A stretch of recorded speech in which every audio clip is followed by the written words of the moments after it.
ay negative na, tayo po ay pwede nang lumabas, ngunit dapat nakamask pa rin tayo for another 5 days. Para naman sa mga na-expose o close contact ng mga taong nagka-COVID, hindi na kailangan ang mag-isolate pero dapat pa rin mag-mask.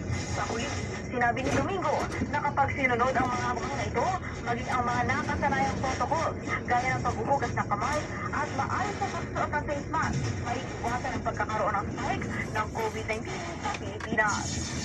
In the heart of changing lives, ito si Brigada Sheila Matibag ng 15.1 Brigada News FM Manila.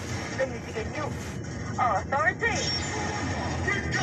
Mga proyekto at programa ng pamahalaan para sa patuloy na pagpunlad ng Mindanao, inilatag ni Pangulong Marcos.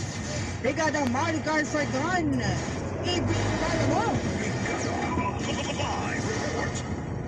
Sa gitna ng patuloy na pagsisikap ng pamahalaan na isulong ang kapayapaan at kaunlaran sa Mindanao, binigyang diin ni Pangulong Bongbong Marcos ang mga hakbangin at proyekto ng gobyerno na naglalayong pagandahin ang kalagayan ng rehiyon.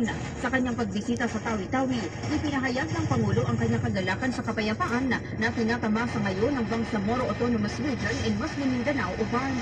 Sa kanyang talumpati, inanunsyo ni Pangulong Marcos ang mga pangunahing proyekto kabilang ang improving growth corridors in Mindanao Road Sector Project. Magtatayo ng 3 tulay sa